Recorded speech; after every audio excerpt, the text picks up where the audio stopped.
Om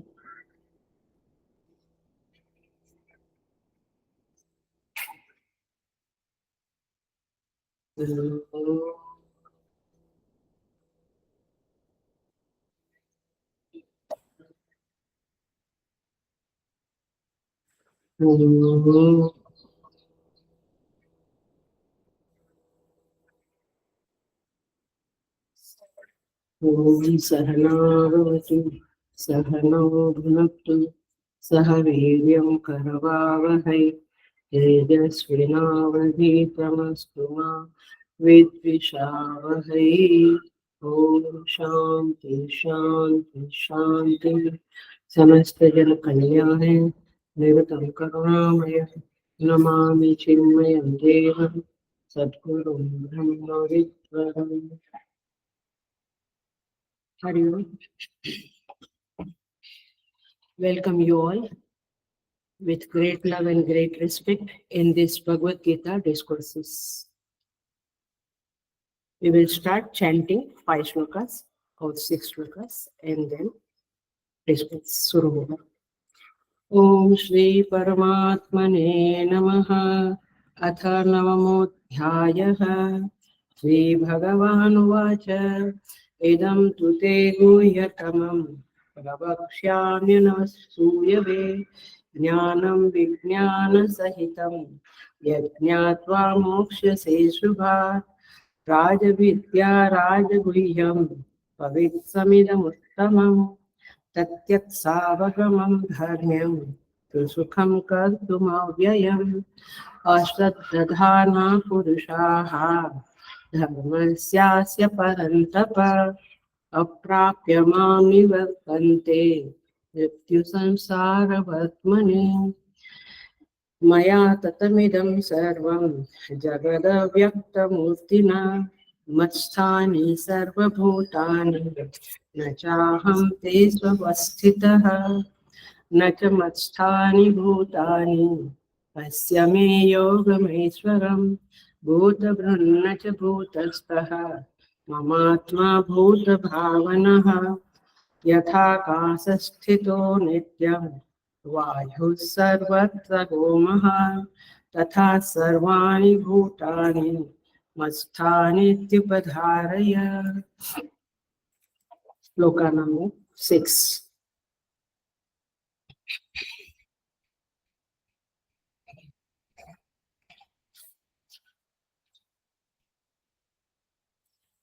We'll just do the reference.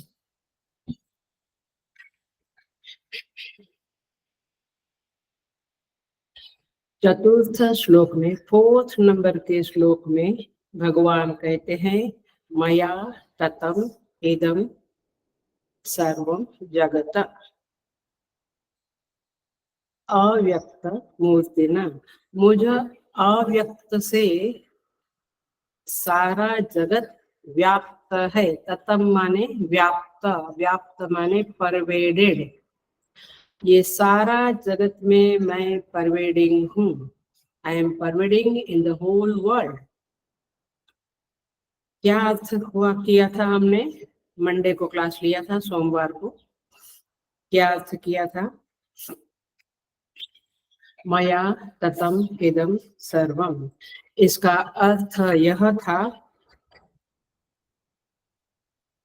मेरे द्वारा सब कुछ व्याप्त है। अर्थात हमने थोड़ा सा इसका व्यापकता का एनालिसिस भी किया था कि क्या दूध में चीनी व्याप्त है वैसे परमात्मा इस जगत में व्याप्त है। क्या मिट्टी घट में व्याप्त है इस तरह से परमात्मा व्याप्त है। क्या अग्नि लोहे में व्याप्त है वैसे भगवान इस जगत में व्याप्त है। क्या जल लहर में व्याप्त है वैसे प्रभु व्याप्त है। जैसे सोना गहने में व्याप्त है वैसे प्रभु व्याप्त है। और सारे आंसर को हमने कहा था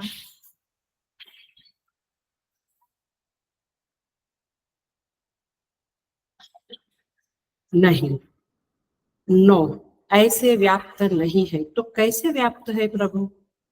तो देखिए, क्योंकि इन सब में, ध्यान से सुनना, हेलो, इन सब में जो व्यापकता है वह परिणामी व्यापकता है। माने चीनी गलकर दूध बन जाती है, उसमें परिणाम आता है। इस तरह से सोने में भी परिणाम आता है। इस तरह से क्या प्रभु में परिणाम आता है? नो।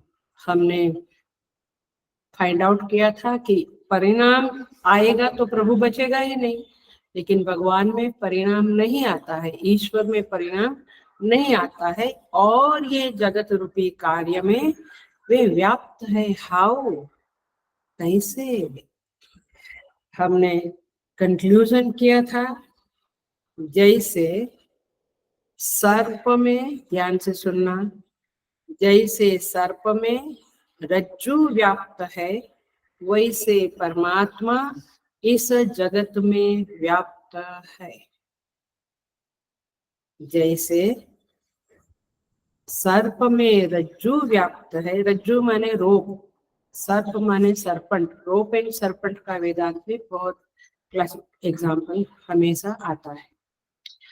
तो जैसे सर्प में रज्जु व्याप्त है, परवेडेड है, वैसे जगत में परमात्मा व्याप्त है। असर्पभूतायाम रज्जो सर्प इव भासते। यह जो सर्प है वो वास्तव में रज्जु ही है, रज्जु ही सर्प रूप में भासमान होती है। वैसे परमात्मा ही जगत रूप में भासमान होते हैं।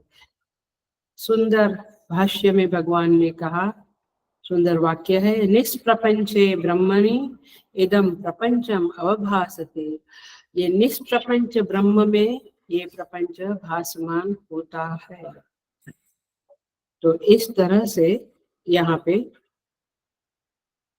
मया ततम का अर्थ हमने डिसाइड किया था। ना आगे इसी श्लोक में कहते हैं, मैं रिफर करती हूँ क्योंकि इसी के संदर्भ में आगे के 2 श्लोक है।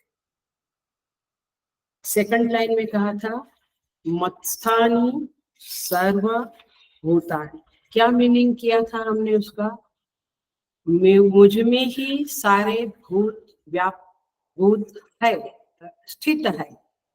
भगवान कहते हैं मुझ में सारे भूत माने, भू माने टू बिकम, टू बी, भू धातु है संस्कृत में, इसका अर्थ है टू बी।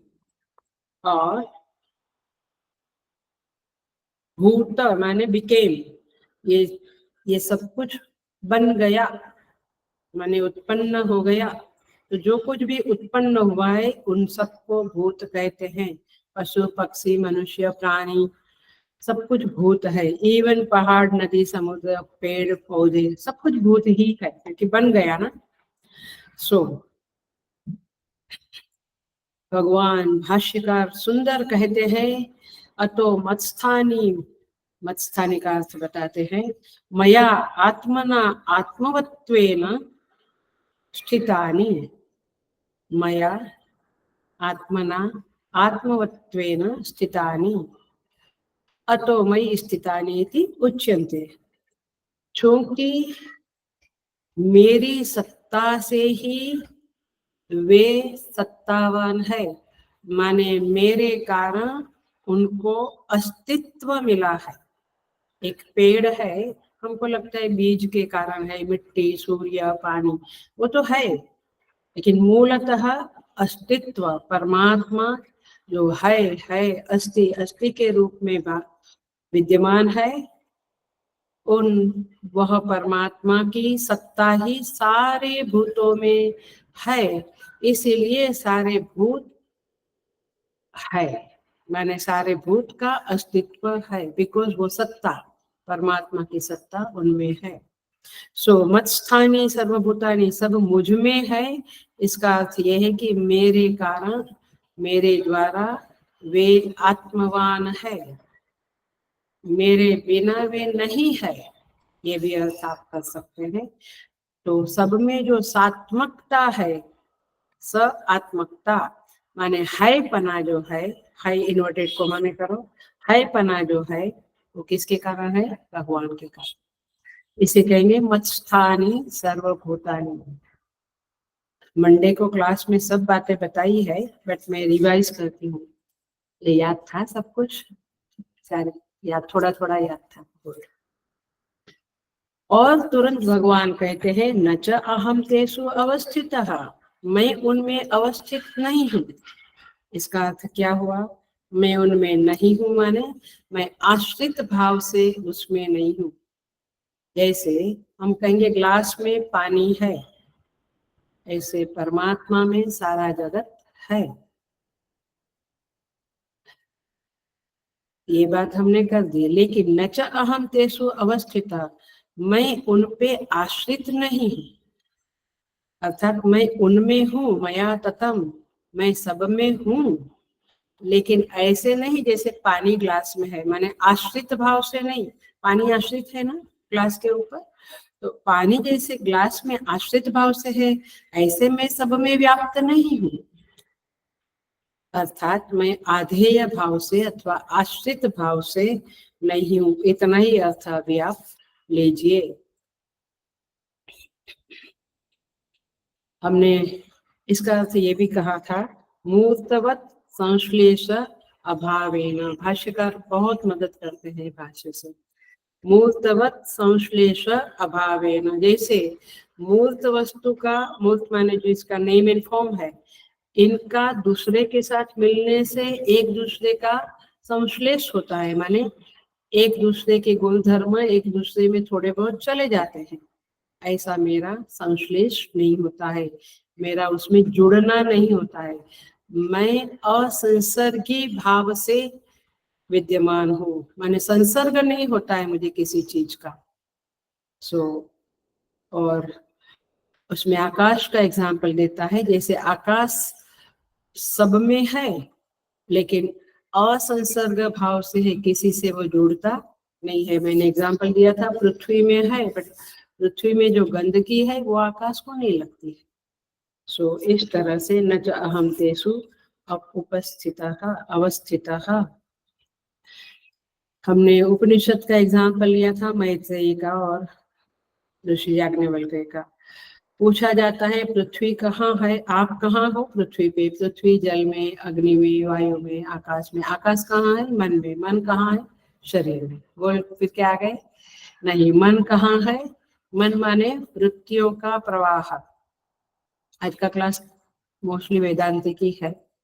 वृत्तियों का प्रवाह आपके अंदर उठता है, शमित होता है, उठता है, शमित होता है। कहाँ से उठता है और कहाँ शमित होता है? आत्मचेतन में शमित होता है, आत्मचेतन से उठता है। सारी वृत्तियां आत्मचेतन से उठती है और वहीं शमित होती है। तो तात्पर्य ये है, सब कुछ उस आत्मा में अवस्थित है।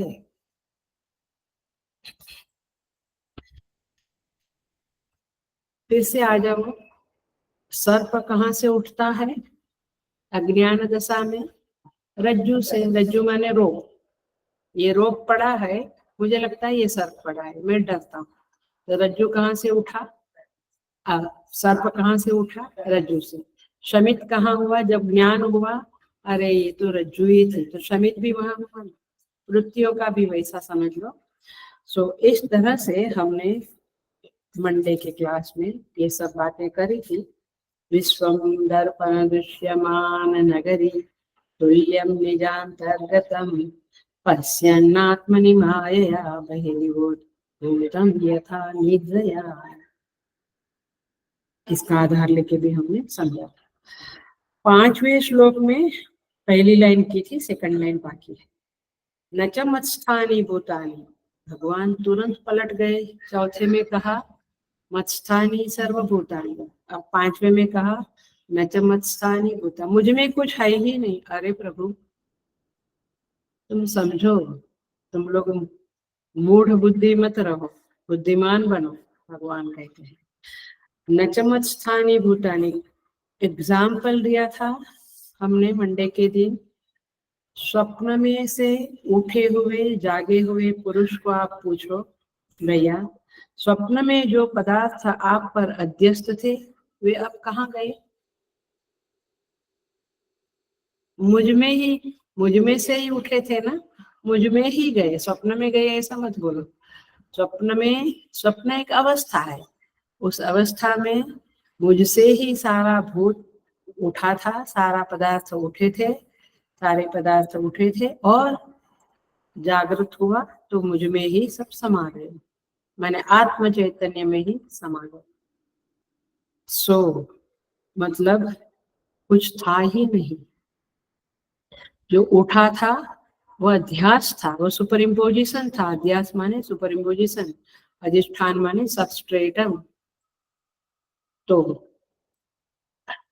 ऐसा जो ज्ञान जिसे हो जाता है, उस व्यक्ति के चित्त में यह प्रमा, यह बुद्धि बन जाती है कि सृष्टि बिल्कुल गंधर्व नगर की तरह है, आकाश में नीलिमा की तरह है। नीलिमा वास्तव में नहीं है, आकाश नीला दिखता है, वास्तव में नीलिमा नाम की कोई चीज नहीं है।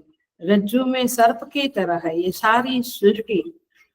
आपको अज्ञान है तो ठोस लगती है, लगता है यहाँ सुख दुख है, विविधता है, बहुत कुछ लगता है। लेकिन जब ज्ञान होता है तो सृष्टि अध्यास रूप होने के कारण वह अध्यास अपवाद, अध्यास का अपवाद होता है, सुपर इम्पोजिशन का निगेशन होता है। अपवाद माने निगेशन, माने नहीं है, अभी नहीं है। रज्जु के ऊपर सर्प दिखा तो अध्यास, अभी ज्ञान हो गया कि सर्प नहीं है, केवल रज्जु है, तो क्या हो गया, उस सर्प का अपवाद हो गया। ये टेक्निकल भाषाएं हैं वेदांत की, माने निगेशन हो गया। तो केवल परमात्मा ही है। ये अध्यास माने सुपर इम्पोजिशन माने आपका जगत कभी द्वितीय सत्ता के रूप में था ही नहीं। हेलो, समझा?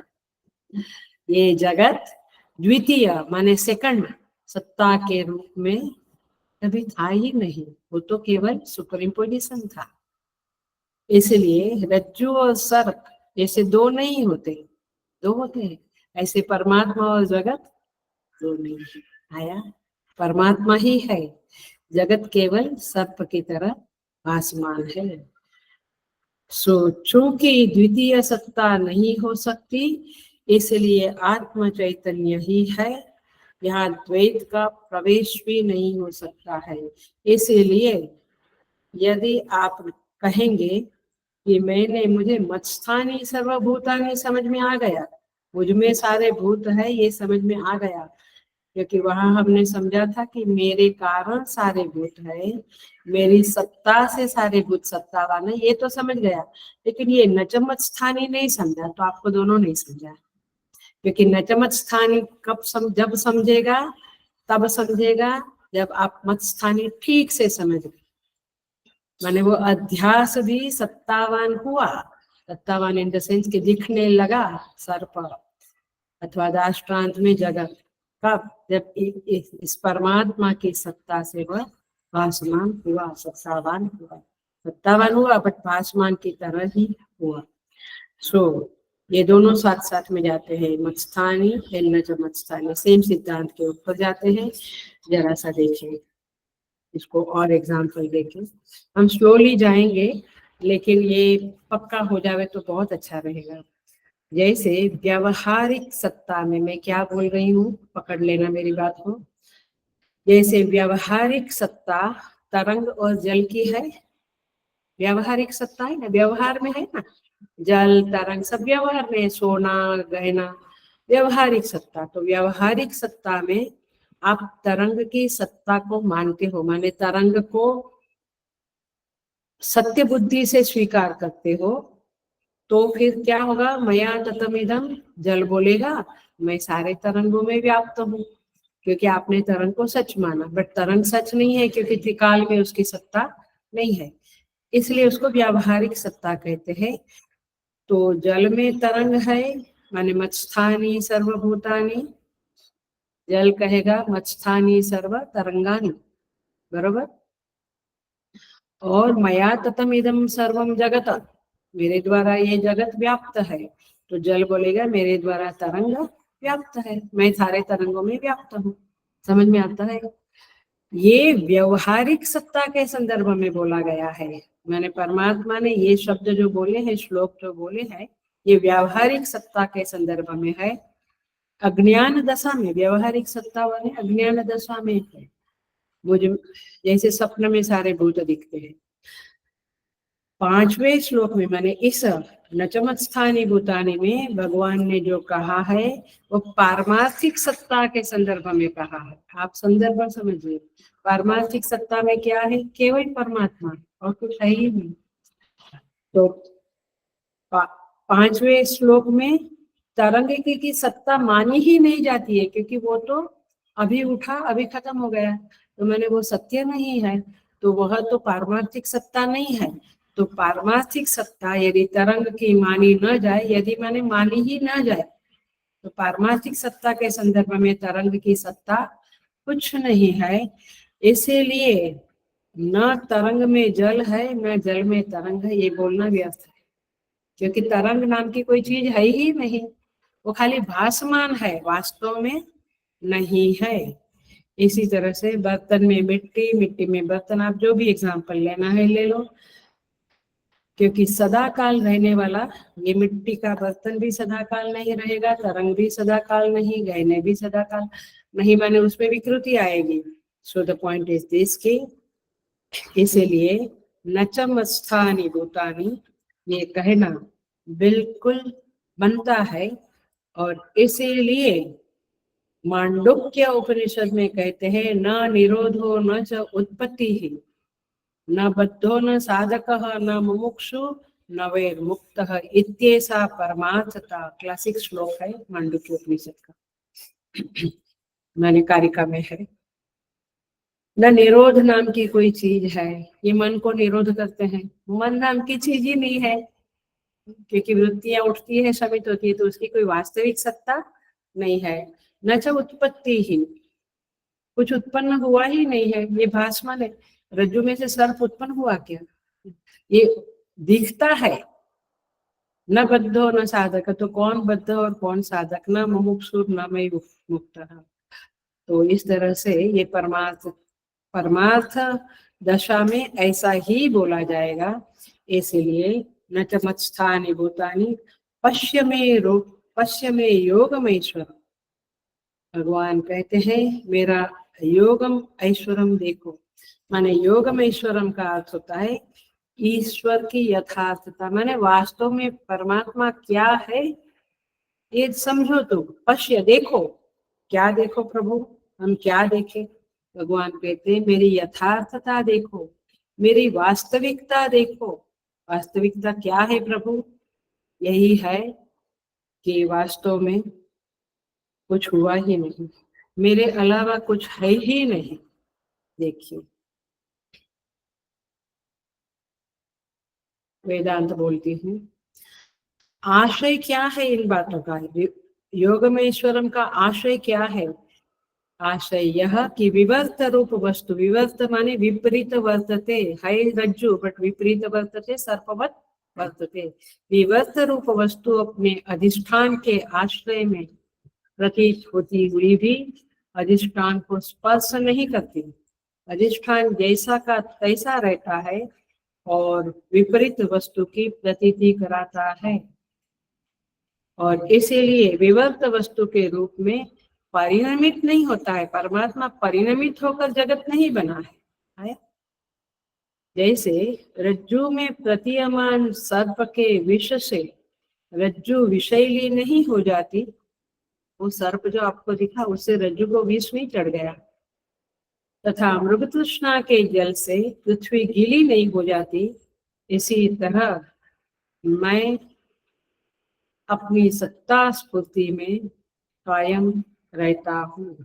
मैं भूतों में स्थित, मत्स्थानी भूतानी मया ततमिदम, मैं उसमें रहते हुए भी भूता और भूत मुझ में रहते हुए भी मैं भूताकार को प्राप्त नहीं होता। प्रभु आप तो चतुर्भुज द्विभुज दिखते हो, वो आपकी सबकी कल्पना है। मैं किस भूताकार को प्राप्त नहीं होता। यही मेरा योग है, यही मेरा ऐश्वर्य है। मैं सबसे निर्लेप रहता हूँ, यही मेरा ऐश्वर्य है, योग है। तो इस तरह से भगवान कहते हैं मत्स्थानि सर्वभूतानि न च अहम तेषु अवस्थितः। देखिए टॉप वाला वेदांत बोलने जा रही हूँ, ध्यान से सुनना, अटेंशन प्लीज। न च मत्स्थानि भूतानि माने ईश्वर में, ईश्वर कहते हैं ईश्वर में कुछ है ही नहीं। मुझे तो इतना सब दिखता, पेड़ पौधे पहाड़ नदी समुद्र, ईश्वर में वास्तव में कुछ है ही नहीं। तुझे तरंगे दिखती है बट मुझे तो जल दिखता है, ज्ञानी बोलेगा। तो ईश्वर में कुछ यह है ही नहीं, यही सत्य है।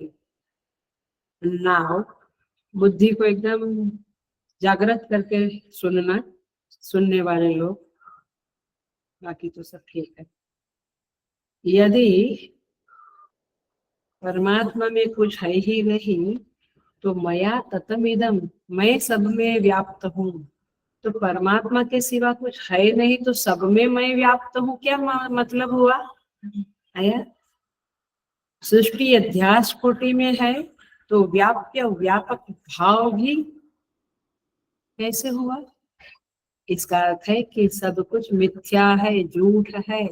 झूठ का अर्थ है कि दिखते हुए भी, व्यवहारियमान होते हुए भी वास्तव में नहीं है, माने उसकी सत्ता त्रिकाल में नहीं है।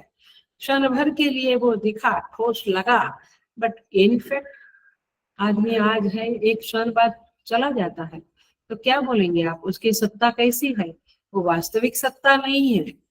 इसलिए ये व्यापक व्याप्य भाव भी मिथ्या है और अंतःकरण में, अंतःकरण जो आपको मालूम पड़ता है वह भी मिथ्या रूप से है, जगत भी मिथ्या रूप से है। तो अंतः बाह्य सब कुछ मिथ्या है, केवल एक परमात्मा ही सत्य है।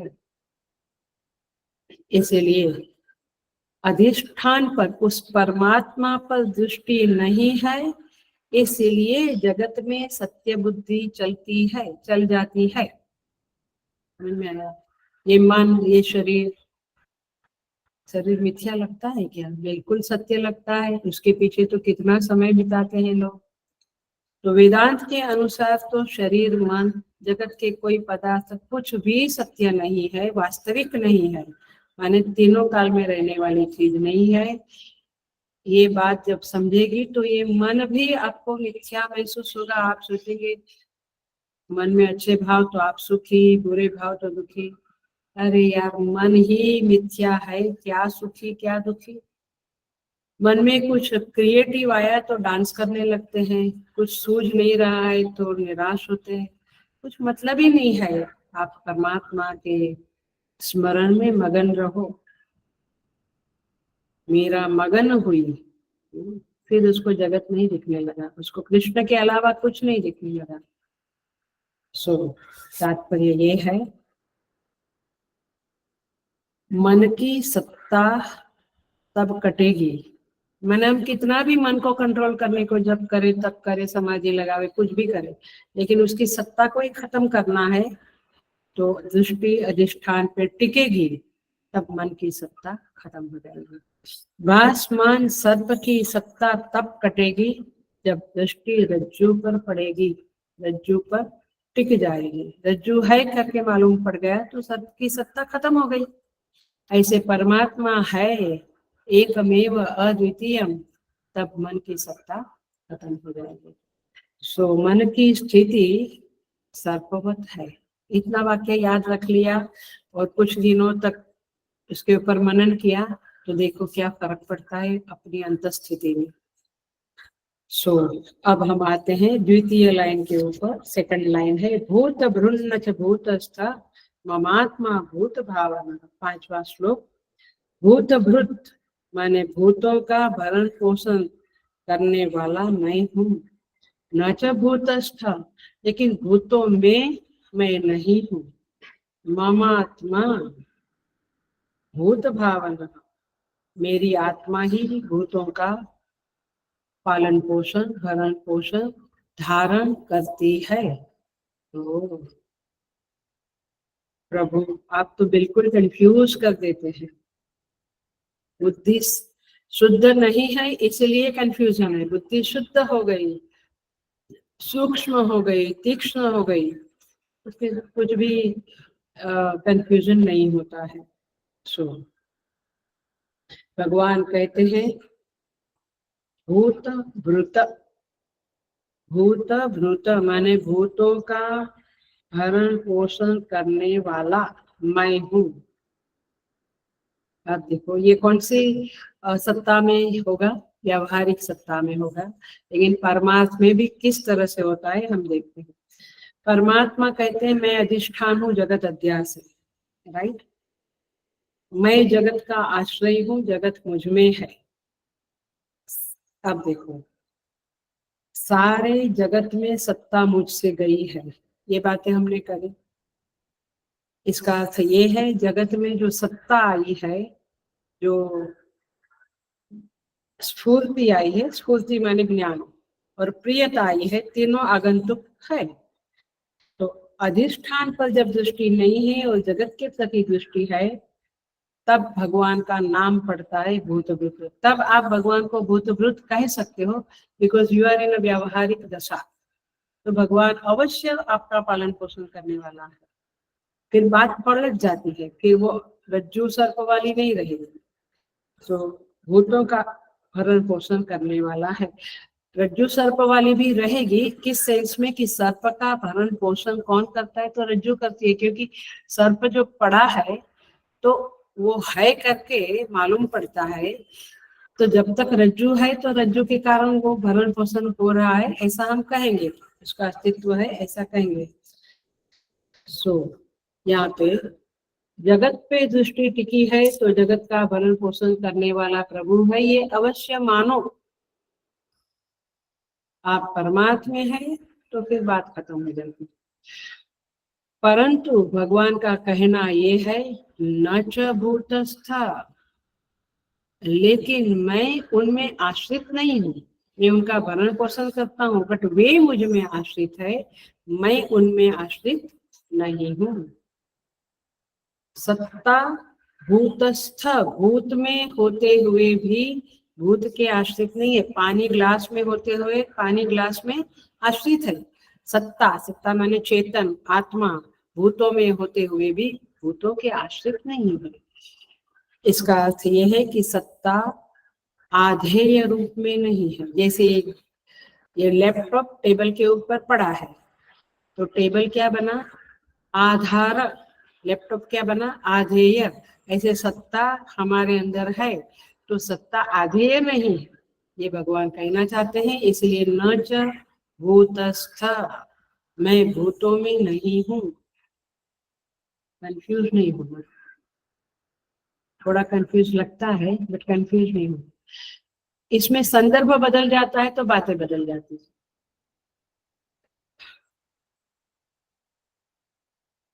दूसरा एक बिंदु यहाँ पे सोचने जैसा है कि जिन वस्तुओं में सत्ता दिखती है उन वस्तुओं के अंदर विकार आता है तो सत्ता में विकार नहीं आता है। माने ये सूक्ष्म तो है ही, आपको सोचना पड़ेगा, समझना पड़ेगा। माने वस्तु विकारी होती है, परिणामी होती है ना। लैपटॉप बिगड़ गया, ये घड़ी बिगड़ गई, ये केबल में प्रॉब्लम आया, ये वाईफाई में प्रॉब्लम आया, ये सब बिगड़ता है। बट सब में जो सत्ता है, माने इसमें समझो तो इलेक्ट्रिसिटी में कुछ नहीं होता है। पंखा बिगड़ा, लाइट बिगड़ी, ट्यूबलाइट बिगड़ी, बट ये बड़ा ही रफ एग्जाम्पल है, बहुत ही कॉमन एग्जाम्पल है, इसलिए हम ज्यादा बोलते नहीं है। बट नहीं समझा करके मैं बोल दिया। अभी समझ में आया थोड़ा बहुत। इलेक्ट्रिसिटी में कोई फर्क नहीं, विद्युत में कोई फर्क नहीं। इस तरह से ये बिल्कुल गलत एग्जाम्पल है। गलत माने वेदांत में ये बोलना नहीं चाहिए क्योंकि ये विचित्र एग्जाम्पल है, परंतु आपको दिमाग में जावे करके ये सत्ता जो सब में है, अस्ति अस्ति करके जो परमात्मा विद्यमान है, विद्यमानता है भगवान की, वो वस्तु के बिगड़ने से परमात्मा बिगड़ता नहीं है। That's the point. न च अहम भूतस्थ माने न च अहम भूतस्थ माने मैं उनमें हूँ बट मैं उनके जैसा नहीं। उनके बिगड़ने से शरीर बूढ़ा हो गया तो सत्ता बूढ़ी नहीं होती। समझे? शरीर बीमार पड़ा तो सत्ता बीमार नहीं पड़ती है। इसीलिए आकाश का एग्जाम्पल दिया जाएगा, आगे क्लास में भी देखेंगे। क्या आकाश जो है वो पृथ्वी बिगड़ी, पृथ्वी में गंदगी है तो आकाश गंदा नहीं होता है। गंध दुर्गंध है तो आकाश दुर्गंधी नहीं होता। समझ में आएगा? तो भूतों में जो विकार है वह सत्ता में माने परमात्मा में नहीं होता है। वे निराकार निर्विकार रहते हुए सब में व्याप्त रहते हैं। ये व्यावहारिक दशा से बोला जाएगा, पारमार्थिक दशा से तो कुछ है ही नहीं। अध्यास भी जाग गया तो सारे सपनों के सारे पदार्थ मुझ में विलीन हो गए। ऐसे तो हमारी बुद्धि में क्या लगता है कि सत्ता माने परमात्मा जो अंदर है वो वस्तु के साथ जुड़े हुए हैं, संश्लिष्ट है। तो शरीर के साथ सत्ता को संश्लिष्ट किया तो हमें लगेगा परमात्मा भी बूढ़ा हो गया। ऐसे नहीं होता है। और आदमी मर गया तो आत्मा भी मर गई, ऐसे नहीं होता है। तो सत्ता को विक्रियमान बोलना भी गलत है, नाशवान बोलना भी गलत है। माने भूत विक्रियमान है, पंचमहाभूत विकार होते हैं, नाश होता है। माना ओरिजिनल पंचमहाभूत में नहीं बट उससे बने हुए जो शरीर वगैरह है उसके नाश होते हैं, उसमें अनेकता होती है। लेकिन सत्ता में अनेकता नहीं है, सत्ता में विकार परिणाम नहीं है, सत्ता कभी नाश नहीं होती, इसलिए उसको सत्य कहते हैं। सत्य माने त्रिकाल्यापि तिष्ठति, यद रूपेण यद अस्ति तद रूपेण तद न व्यभिचरति इति सत्यम। जैसा है उसमें कोई व्यभिचार कोई परिणाम नहीं आता है, इसलिए उसको सत्य कहते हैं। और वह सत्य कौन है? परमात्मा ही है। आप जब परमात्मा को याद करते हैं तो मोर पंख एंड क्या बोलेंगे हार एंड कपड़े भगवान के वस्त्र इस पे दृष्टि मत रखो। उनका जो वास्तविक स्वरूप है कि वह अनेक नहीं है, वो विशीर्यमान नहीं है, उसमें परिणाम नहीं होता है, विक्रियमान नहीं है, ऐसे सब याद रखो। ये बुद्धि में पक्का कर लो, तब जाके आपको समझेगा भूत भृत न च भूतस्थ। अब भगवान बोलते हैं मम आत्मा भूत भावना, मेरी आत्मा ही सारे भूतों का पालन पोषण करती है। प्रभु अब मेरी आत्मा क्यों बोला, ममात्मा क्यों बोला? मैं पालन पोषण करता हूँ। देखो भगवान कहते हैं इसका, ममात्मा कहते हैं इसका अंडरस्टैंडिंग, इसका क्लैरिटी भगवान भाष्यकार ने करा है। कथम पुनः उच्यते असो मम आत्मा इति। भाष्यकार पूर्व पक्ष उठाते हैं कि मेरी आत्मा, ऐसा भगवान क्यों कहते हैं? तो स्वयं सिद्धांत रूप से भाष्यकार स्वयं उसका उत्तर देते हैं कि संसार के लोग हेलो अटेंशन प्लीज, संसार के लोग कैसा करते हैं? विभज्य देहादि संघातम तस्मिन् अहंकारम अध्यारोप्य। भाष्यकार कहते हैं देहादि संघात को आत्मा से अलग करते हैं। राइट, हम क्या कहते हैं? ये देह माना बुद्धि है, ये संघात है और एक आत्मा है, ऐसा ही समझते हैं। ये गलत फहमी है। तस्मिन् अहंकारम अध्यारोप्य, फिर उसमें मैं करके कोई है ना, एक देहादि संघात, फिर आत्मा, फिर मैं, ऐसा सब समझते हैं। फिर उस देहादि संघात में अहंकार का आरोप करके फिर इसे मैं कहते हैं माने। और ये संघात जो है इसको आप मैं कहते हैं। फिर संघात की एक आत्मा है, मेरी आत्मा ऐसे कहते हैं ना। संघात को आप क्या बोलते हैं? मैं। और आत्मा को मेरी आत्मा ऐसे कहते हैं। लोक बुद्धिम अनुसरण, शंकराचार्य जी कहते हैं लोक बुद्धिम अनुसरण, लोगों की बुद्धि ऐसी ही है, इस तरह से ही बोलती है, इसलिए भगवान भी ममात्मा बोला। तो लोक बुद्धि को अनुसरण करके लोक बुद्धि के मुताबिक भगवान ने बोला। वास्तव में भगवान को ऐसा नहीं है, क्योंकि समझ लो, थोड़ा सा समझ लेते हैं, अच्छा लगेगा आपको। भगवान कहते हैं लोग देहादि संघात को मैं कहते हैं और आत्मा को मेरी आत्मा कहते हैं। सारी दुनिया गलत फहमी में फंसी हुई पड़ी है और मौज करती है कि मैं तो सही सोचता हूँ। जो सच में मेरा है उस शरीर को मैं कहते हैं। शरीर तो मेरा, अब ये घड़ी मेरी, ये लैपटॉप मेरा, ये ग्लास मेरा, ये बराबर है, ये ठीक है। ऐसे शरीर भी मेरा है ना। शरीर मैं नहीं हूँ, नहीं तो फिर मैं, बट हम क्या बोलते हैं, शरीर बूढ़ा हुआ तो मैं क्या बोलती हूँ, मैं बूढ़ी हुई। मैं, मेरा शरीर काला है तो मैं कहती हूँ मैं काली हूँ। शरीर बीमार तो मैं बीमार, है ना। तो शरीर को मैं करके, बट है शरीर मेरा एक्चुअली, है ना। सो शरीर को मैं कहते हैं और सच में जो मैं है आत्मा, वो तो मैं ही हूँ, आत्मा मैं ही हूँ। बट आत्मा को मेरी कहते हैं, मेरी आत्मा है तो मेरा कहते हैं। तो ये किसका प्रभाव है? माया का प्रभाव है। माया की ठगी है कि जो मेरा है उसे मैं कहलाती और जो मैं स्वयं हूँ उसे मेरी आत्मा ऐसा कहलाती। मैं अरु मोर तोर तय माया जई बस कीने जीवन खाया। गोस्वामी तुलसीदास जी कहते हैं ये संसार कुछ नहीं है, मैं और मोर का तमाशा है, तय और तोर का, ये मेरा, ये मैं, ये तू, ये तेरा, इसका तमाशा है। जय वश कीने जीव निकाया, जिसने जीव को निकाया माने एकदम दीन बना दिया है। जीव, सारे जीव दीन है ना। कितना भी अकड़ करके कहे लेकिन आखिर में वो दीन ही है। इसलिए माया महा ठगनी में जानी, कबीर कहते हैं माया नैना क्या झमकावे। कबीर कहते हैं नैना क्या झमकावे, कबीरा तेरे हाथ ना आवे। अय माया, तू नए, जो किसी को अट्रैक्ट करने के लिए नैना झमकाना ये शब्द है। नैना क्या झमकावे, कबीरा तेरे हाथ ना आवे। माया महाठगनी में जानी, कबीरा कहते हैं। इसीलिए ये महापुरुषों के वचन तो जबरदस्त होते हैं। इसीलिए माया ठगती है और हम गलत फहमी में जी रहे हैं। मैं और मेरा बना रहे यही माया है। तो भगवान करुणा पूर्वक अपनी ही बात को अपने को समझने के लिए इस तरह से ममात्मा कहते हैं। वास्तव में भगवान ही आत्मा है, परमात्मा ही आत्मा है, वही परमात्मा है। लेकिन फिर भी मेरी आत्मा लोक बुद्धि का अनुसरण करके कहते हैं।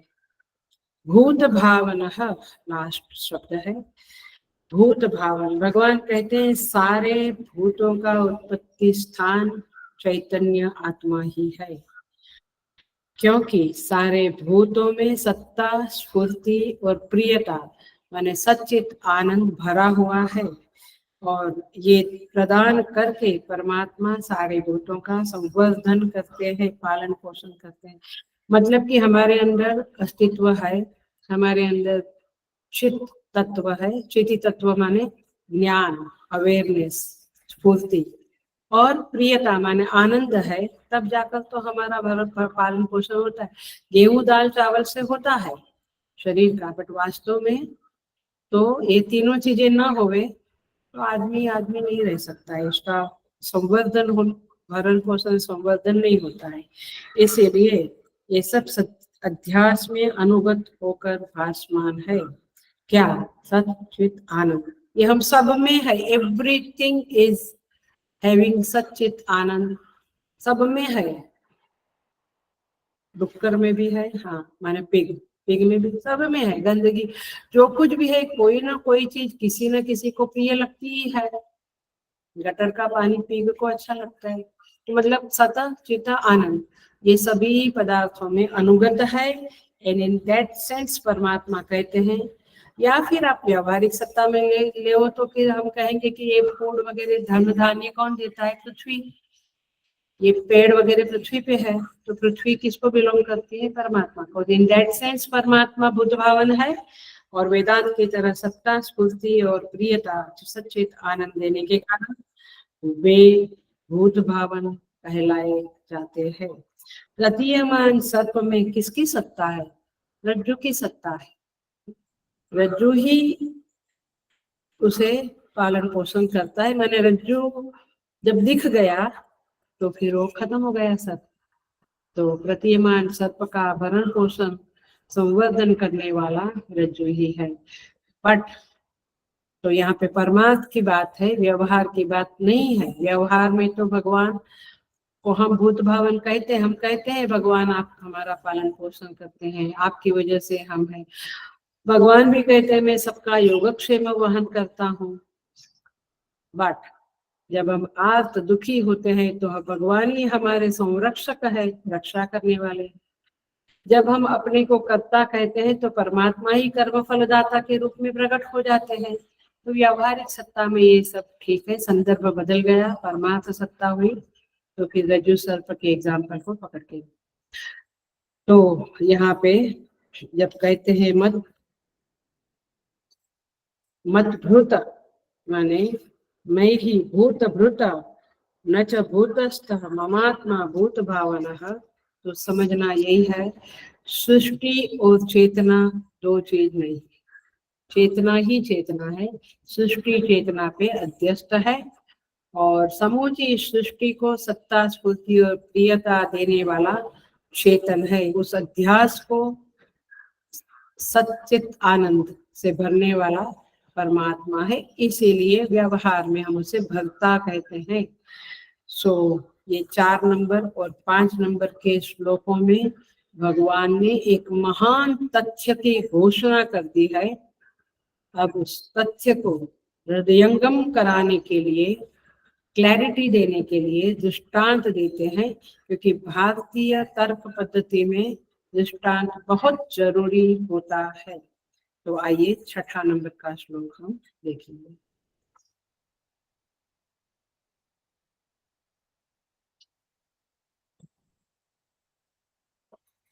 भगवान कहते हैं यथाकाश स्थितो नित्यम वायु सर्वत्र महान तथा सर्वाणि भूतानि मत्स्थानि इति उपधारय। जैसे आकाश से उत्पन्न, यथा आकाश स्थितो वायु, आकाश से उत्पन्न सर्वत्र सदा विचरने वाला वायु आकाश में स्थित है, आकाश से ही उत्पन्न है। आपने देखा था ना तैतरीय वगैरह उपनिषदों में, आत्मना आकाश संभूत आकाशात वायु वायोर अग्नि। तो ये वायु आकाश से उत्पन्न है और आकाश में ही सर्वत्र विचरण करता है और आकाश में ही स्थित रहता है। राइट? ऐसे सर्वाणि भूतानि मत्स्थानि इति उपधारय। इसी तरह मुझसे ही उत्पन्न सारे भूत मुझ में ही स्थित है, ऐसा जान। आकाश से उत्पन्न हुआ वायु आकाश में स्थित है, ऐसे मुझसे उत्पन्न हुए सारे भूत मुझ में स्थित है। ऐसा समझना है। इसका अर्थ क्या हुआ? मैं उल्टा बोलती हूँ क्योंकि कभी कभी उल्टा बोलने से आदमी समझ जाता है। माने वायु आकाश में स्थित है, वायु वायु में स्थित नहीं। मैं पृथ्वी पे स्थित हूँ, मैं मुझ में स्थित नहीं। वायु वायु में नहीं रहती है, आकाश में रहती है। हम में नहीं रहते, पृथ्वी पे रहते। तो आकाश में ही उसका सारा व्यवहार होता है। आंधी आती है तो भी आकाश में आती है, शांत वायु बहती है तो भी आकाश में, हमेशा वह आकाश में ही रहती है। यहाँ तक ठीक है। अब थोड़ा सा कठिन है, I will try my best to explain you in easy way, परंतु आपको समझना पड़ेगा। हेलो, बिल्कुल कॉन्सेंट्रेशन से, फोकस से सुनिएगा। यह जो दृष्टांत है ये शंकराचार्य जी को चैलेंजिंग दृष्टांत है। माने उनको नहीं, हमारे जैसे बुद्धि वालों को लगता है देखो भाष्यकार फंस गए। पूर्व पक्ष बोलता है, पूर्व पक्ष माने समझता है ना, मनुष्य भाषा में शंका लिखते हैं या पूर्व को लिखते हैं, पूर्व पक्ष माने दूसरे लोग जो होते हैं वे भगवान शंकराचार्य जी को पकड़ते हैं। अब कैसे देखो, वे क्या कहते हैं कि वायु तो एकदम सीधा प्रहार करते हैं कि शंकराचार्य जी आप तो ये चौथे और पांचवें श्लोक में कहा कि जगत अध्यास है, मिथ्या है और परमात्मा अधिष्ठान है, तो आपने सृष्टि और चेतन के बीच में, परमात्मा के बीच में अधिष्ठान अध्यस्त का संबंध बना दिया। लेकिन देखो देखो ये छठे श्लोक में भगवान क्या कहते हैं, भगवान कहते हैं जैसे आकाश में वायु स्थित है वैसे सारे भूत मुझ में स्थित है। लेकिन हेलो शंकराचार्य जी, ये वायु तो मिथ्या नहीं है और आपने जगत को, तुम्हें पकड़ में आ रहा है, ये एग्जाम्पल है, बट उससे जगत का और परमात्मा का जो संबंध 4 और 5 नंबर में भाष्यकार ने एस्टैब्लिश किया उसको उखाड़ देते हैं। ये समझे में, बोलते वायु तो मिथ्या नहीं है, वायु आश्रित है, आकाश आश्रय है, ऐसे जगत आश्रित है और परमात्मा आश्रय है, इतना बोलो ना। आप अधिष्ठान अध्यस्त क्यों बोलते हो, सब्स्ट्रेटम एंड सुपरइम्पोजिशन क्यों बोलते हो, आप आश्रय आधार, आश्रय और आश्रित संबंध बोलो ना, तो हमें कोई प्रॉब्लम नहीं है। वायु अध्यास नहीं है क्योंकि क्योंकि अभी again I miss really offline class, क्योंकि मैं पूछती थी क्यों, तो 50 क्वेश्चन के 50 आंसर आते थे, एक ही व्यक्ति 2-2 3-3 बार अपनी बुद्धि को हिला के कुछ कुछ कहते थे क्लास में।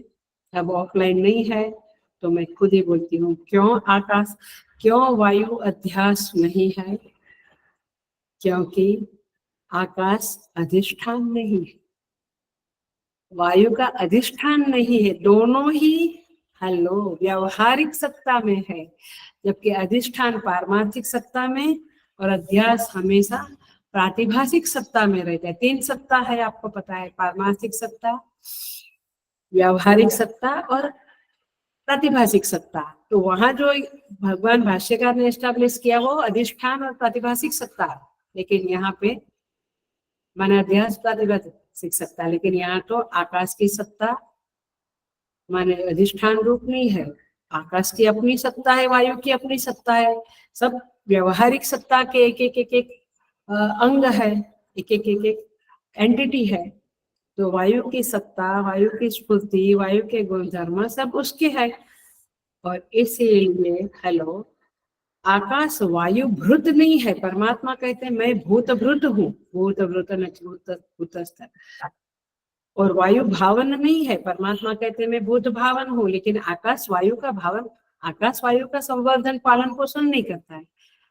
तो भगवान तो ये एग्जाम्पल दिया, तो आपने अलग तरह से क्यों लिया। तो द्वैतवादी आचार्य जो 2 सत्ता में मानते हैं, भगवान शंकराचार्य जी तो अद्वैत में मानते हैं, अद्वैत के महान प्रस्थापक कहे जाते हैं, संस्थापक कहे जाते हैं। तो द्वैतवादी आचार्य लोग इस तरह से पूर्व पक्ष उठाते हैं कि शंकराचार्य जी ने मत्स्थानी और नचमत्स्थानी की व्याख्या करते समय जगत को मिथ्या कह दिया, जगत को अध्यास कोटि में डाल दिया।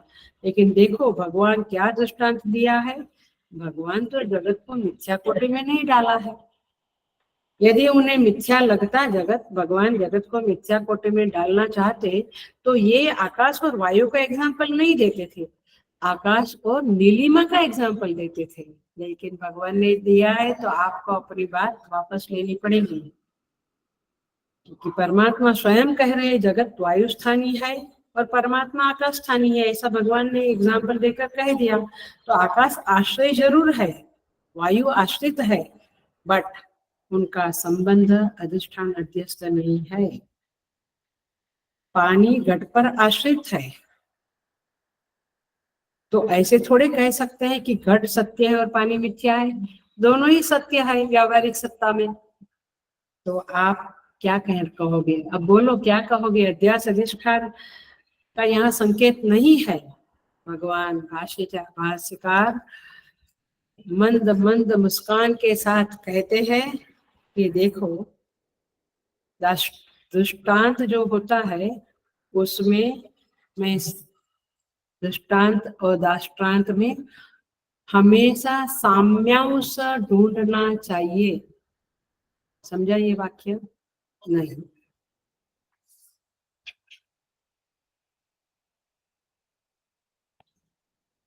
वेरी इंटरेस्टिंग है ये आंसर भगवान शंकराचार्य जी का। अब भगवान भाष्यकार शंकराचार्य जी का, यदि आपने पूर्व पक्ष ठीक से समझा होगा तो ही इसको आप समझ पाओगे। देखिए, दृष्टांत में साम्यांश कहाँ है वो देखना चाहिए। कभी कभी दृष्टांत में ऐसा हो जाता है कि जहाँ साम्यांश है उसे हम नहीं देखते हैं, और जहाँ साम्यांश नहीं है वहां हम साम्यांश जैसा देख लेते हैं, हमें प्रतीत होता है। फिर आपकी निष्पत्ति बदल जाएगी, फिर आप कहेंगे कि ये तो द्वैत वाली बात है, यहाँ तो अद्वैत वाली बात ही नहीं है। तो सही साम्यांश न लेने से अर्थ बदल जाता है। साम्यांश माने सिमिली, समानता। दृष्टांत इसलिए दिया जाता है ना कि समानता है एग्जाम्पल में, दृष्टांत में। तो अब देखो, क्लासिक आंसर है, सुंदर आंसर है, आपको बहुत खुश होंगे आप कि अच्छा, बुद्धि ऐसे भी चलानी चाहिए, हम तो बड़े जड़ बुद्धि है, ऐसा लगेगा। सेकंड नंबर के चैप्टर में 22 नंबर के श्लोक में भगवान श्री कृष्ण कहते हैं, वासांसि जीर्णानि यथा विहाय नवानि गृह्णाति नरोपराणि तथा शरीराणि विहाय जीर्णानि अन्यानि संयाति नवानि देहि। भगवान कहते हैं, साधारणतया इसका अर्थ क्या लेंगे?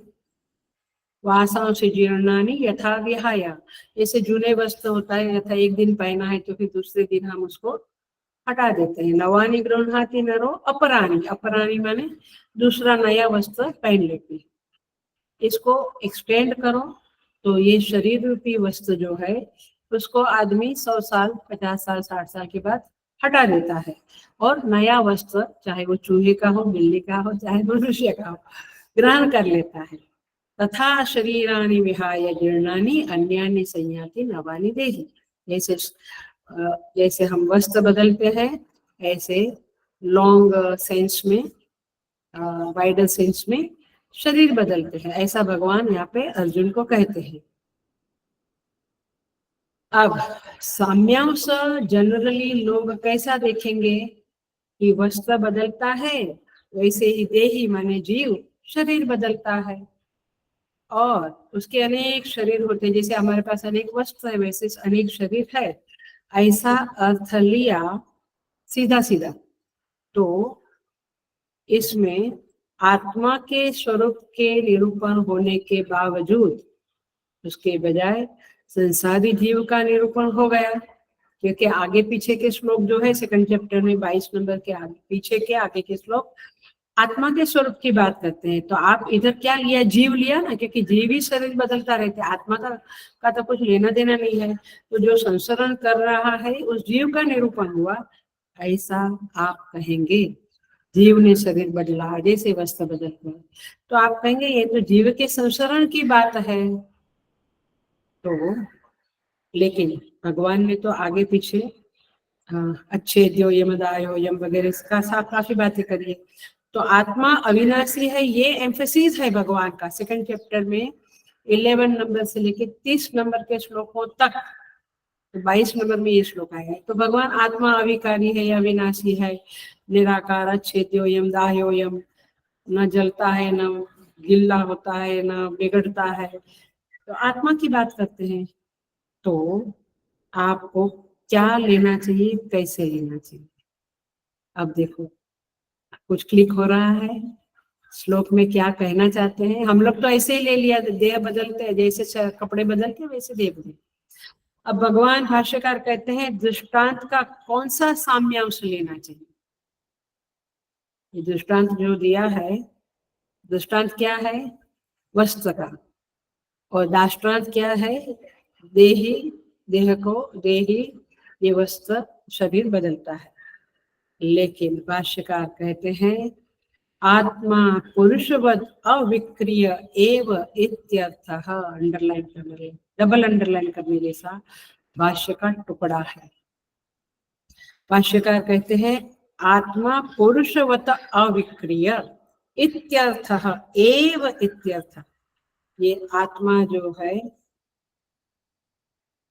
माने पुरुषवत अविक्रिय, माने पुरुष कपड़े बदलता है, पुरुष से जो भी वस्त्र बदलते हैं, लेकिन पुरुष में कोई फर्क होता है। तो पुरुष अविक्रिय है, अविकारी है, अभी विकारी नहीं है, उसमें बदलाव नहीं होता है। कपड़े बदलते हैं, पुरुष बदलता है क्या? पुरुष अविकारी है ना, ना ना कहते हैं पुरुष अविकारी है। ऐसे आत्मा अविकारी है, ये भगवान कहना चाहते हैं। आपने तो क्या ले लिया, वो वस्त्र बदलता रहता है, वो बात आपने मैंने पकड़ी इसमें से। बट इसमें मूलतः परमात्मा जो कहना चाहते हैं, जो इंगित करना चाहते हैं, जो इंजेक्ट करना चाहते हैं साधकों के बुद्धि में, वो तो ये है पुरुषवत, आत्मा पुरुषवत अविक्रिय इत्यर्थः। जैसे वस्त्र ग्रहण करने में और वस्त्र त्याग करने में पुरुष में कोई विकार नहीं आता है, उसी तरह देह का छूटना और देह का धारण करना, मिलना, प्राप्त होना, ये उत्पन्न होना, उसमें पुरुष की जो आत्मा की जो निर्विकारिता है, वो समानता का अंश है, वो साम्य अंश है। आपने तो कुछ अलग ही पकड़ लिया इस श्लोक का अर्थ। तो साम्यांश संसरण करने में नहीं है, निर्विकारिता में घटा रहा है। इसीलिए यदि दृष्टांत आपने ठीक से नहीं समझा, ये बड़ी मजा आती है। कभी टीवी पे आप देखो या कहीं पहले स्टडी क्लास होता था मिशन में, तो बात कुछ चल रही है और वो जो डिस्कस करने वाले पैनल में बैठे हुए लोग हैं, क्या एग्जाम्पल देते हैं, मैंने दृष्टांत देते हैं, और क्या दाष्टांत होता है। लॉयर लोग भी कभी कभी फंस जाते हैं, और हम पकड़ लेते हैं कि अरे बात का पॉइंट तो ये है और ये तो कुछ और तरह से बोल रहे हैं, जहाँ पे दृष्टांत दाष्टांत के साथ मिलता ही नहीं है। माने you can not consider that example with darshtant, with siddhant. दाष्टांत माने सिद्धांत, मूल जो बात है वो। तो दृष्टांत का सही साम्यांश छूट गया, माने उसके बीच की जो कड़ी है, उसके बीच में जो मेन पॉइंट है वो हट गया, तो फिर सारी बातें फुकट हो जाएगी। तो निष्पत्ति बदल जाएगी, कंक्लूजन डिसीजन लॉयर का बदल जाएगा, और पैनल में डिसीजन ही बदल जाएगा। और हम देखते हैं बहुत बार क्या आदमी, और खास करके नहीं बोल सकती हूँ पब्लिक में, वो लोग जो होते हैं वो कहाँ से कहाँ कान पकड़ाने की कोशिश करते हैं। बट ये लोग बड़े मजेदार अच्छे से दृष्टांत देकर अपनी बात पे दृढ़ रहते हैं। तो आप समझिए कि यदि आपने ये देही संसरण करता है ये पकड़ा, तो फिर आत्मा संसारी है, ऐसे निष्पत्ति, ऐसा डिसीजन आएगा। और यदि आपने ये दृष्टांत लिया कि वस्त्र बदलते समय और नया ग्रहण करते समय, माने एक का त्याग किया दूसरा ग्रहण किया, उस समय पुरुष अविकारी रहता है, तो आपको ये निष्पत्ति मिलेगी कि आत्मा अविकारी है। ये भगवान कहना चाहते हैं। तो इसीलिए शास्त्र तो गुरु परंपरा से ही, आचार्य परंपरा से ही सीखने चाहिए, ये मूल बात है। इस दृष्टांत में वायु आकाश में है, ये ठीक है।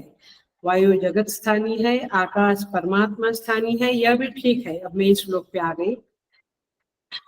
बट इस दृष्टांत में साम्यांश क्या है, ये देखना चाहिए। साम्यांश यह है कि वायु भी व्यवहारिक है, वायु में हलचल है, वायु में आंधी भी आती है, वायु महान है, लेकिन एक सत्य ये है कि वायु वायु में नहीं है, वायु आकाश में है।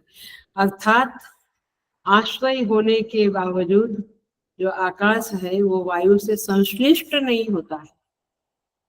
इस तरह से जैसे सर्प विषैला है, रज्जु से ही उत्पन्न हुआ है, रज्जु में ही रहता है, लेकिन सर्प का विषैलापन रज्जु को नहीं लगता है। ऐसे ये वायु आकाश में रहने पर भी आकाश वायु से संश्लिष्ट यानी चिपकता नहीं है। चलो लौकिक भाषा में बोल दिए तो आकाश को कुछ भी, पृथ्वी जल अग्नि वायु का कुछ भी चिपकता नहीं है। घट में जल डाला तो घट गीला होता है ना थोड़ा, ऐसा यहाँ पे नहीं है। इसीलिए यहाँ पे परमात्मा का एक ऐसा संबंध बताया है जहाँ पे आश्रय आश्रित संबंध चलो मान लो, लेकिन संश्लेष नहीं है। जगत परमात्मा को चिपकता नहीं है, परमात्मा जगत के द्वारा चिपकते हुए नहीं देखे जाते हैं। तो इस तरह से क्रिया अथवा निष्क्रियता, व्यवहार अथवा शांति, महानता अथवा क्षुद्रता, निस्तब्धता या झंझावात, ये कुछ भी वायु के गुणधर्म आकाश को नहीं लगते हैं। इस साम्यांश का चिंतन करें, माने चिंतन हमें इस एग्जाम्पल में शंकराचार्य जी पूर्व पक्षी को कहते हैं कि आप साम्यांश क्या कर रहे हो, साम्यांश समझो। साम्यांश तो ये है कि आकाश में वायु है, आश्रित है, वायु में झंझावात आता है, वायु धूल को लेकर भी उड़ती है, लेकिन आकाश उससे संश्लिष्ट नहीं होता है। वैसे परमात्मा जगत से संश्लिष्ट विकारी नहीं होता है। जगत के कारण परमात्मा में कोई परिणाम नहीं आता है। इस बात का आप चिंतन करो ना, माने साम्यांश ठीक से समझो। वो वस्त्र का एग्जाम्पल दिया था इसलिए कि इस छठे श्लोक में आकाश और वायु के एग्जाम्पल में आपको समझना क्या है, समझना यही है कि सृष्टि कितनी भी महान क्यों न हो, वो परमात्मा में आश्रित है, लेकिन वह अपना कोई गुण धर्म परमात्मा में आरोपित नहीं कर सकती है, जैसे वायु अपना गुण धर्म आकाश में आरोपित नहीं कर सकते हैं। माने जगत के उपस्थित अथवा भासमान होने से परमात्मा में कुछ बदलाव आ जावे, वैसा नहीं होता है। जैसे आंधी आने से आकाश उड़ता नहीं है, वैसे जगत में सुनामी आवे, प्रलय आवे, परमात्मा में कोई विकार नहीं आता है। कैसे आपके परमात्मा है जरा सोचिएगा, केवल मुरलीधर भगवान करके मत बैठिएगा। सो ये दृष्टांत अधिष्ठान बताने के लिए नहीं है, यहाँ बताना ये है कि आश्रय और आश्रित के संबंध होने पर भी प्रभाव नहीं है, संश्लेष नहीं होता है। आकाशवत, भगवान भाष्यकर का कंक्लूजन देख लो, हम भी पूरा करते हैं। आकाशवत सर्वगते मयि असंश्लेषेण, भाष्य देखना, एव स्थितानि उपधारय। आप हे अर्जुन इस तथ्य को धारण करके रहना कि आत्मा जगत का आश्रय होते हुए भी जगत के विकारों से मुक्त है। असंश्लेषेण एव स्थितानि, आकाश असंसर्गी होकर ही रहता है, वैसे परमात्मा भी जगत से बिल्कुल अस्पर्शवत रहता है, असंसर्गवत रहता है, विकारों से मुक्त रहता है। इस तरह से यहाँ पे यह 4, 5 और 6 3 जो वेदांत के क्लासिक श्लोक है ये पूरे होते हैं। अब भगवान एक नई बात कहते हैं कि ये उत्पत्ति प्रलय सब कुछ सृष्टि में होता रहता है, और कैसे होता है ये भगवान बताएंगे 7वें श्लोक में। हम अगले क्लास में अगले सोमवार को ये 7वां श्लोक शुरू करेंगे। ओम पूर्णमदः पूर्णमिदं पूर्णात् पूर्णमुदच्यते पूर्णस्य पूर्णमादाय पूर्णमेवावशिष्यते। ओम शांति शांति शांति। हरि ओम। श्री गुरुभ्यो नमः। हरि ओम।